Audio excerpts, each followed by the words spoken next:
Hi everyone, this is Cameron with the Burnside team at Keller Williams Real Estate. In these videos, we strive to get information out to individuals to help them with their real estate needs, especially as we're going into the new year in 2024.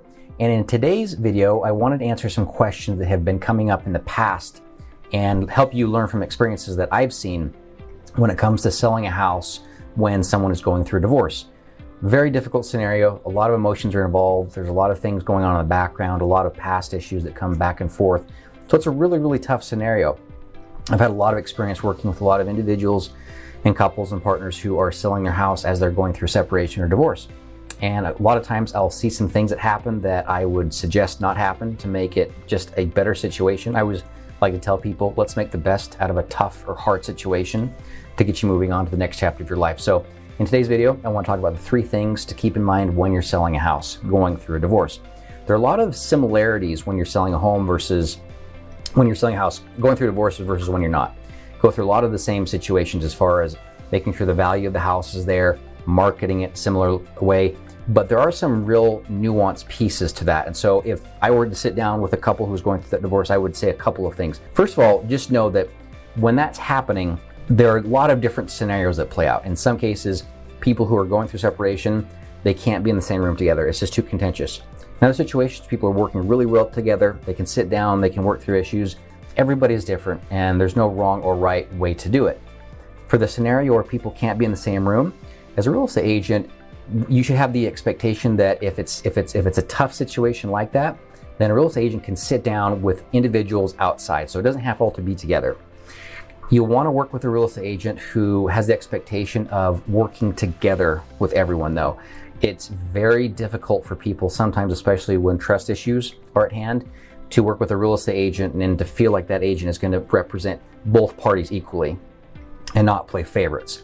So make sure that you're working with an agent that you feel has a lot of good experience and can do those things to make sure everybody's on the same page.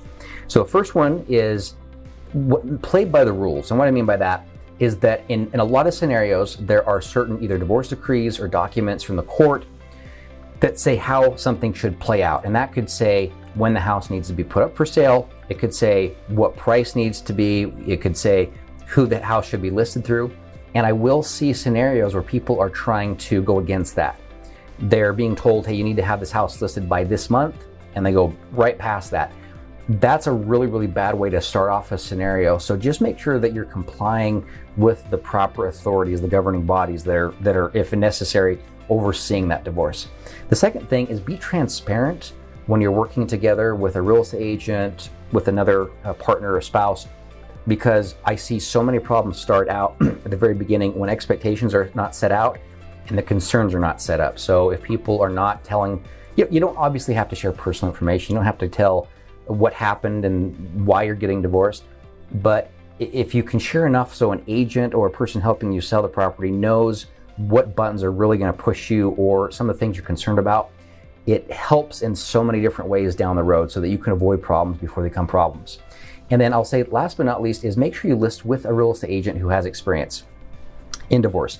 It can get really ugly and really messy really, really fast. Emotions are high and sometimes people don't think logically, and that happens always in different scenarios. But divorce, it's very common because things are so chaotic and frustrating and there's so many emotions in it.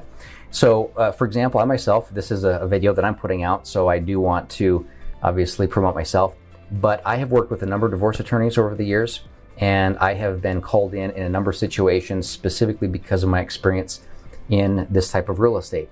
So if you are going through divorce, know if somebody's going through divorce, give me a call. I would be happy, it would be my privilege to sit down with individuals, have a conversation on the phone, just to talk about, I always like to say to those individuals, let's see what we can do to make the best out of this really, really tough situation. Let's all work together in this scenario so that we can get this chapter closed and then both parties can go on, start new chapters and get on with their life. So it's a really, really tough part of real estate, but it happens, it's necessary, and we want to make sure that everybody's being served and helped. So if you know of anyone who's going through that, if you're going through that, give me a call and I look forward to talking to you soon.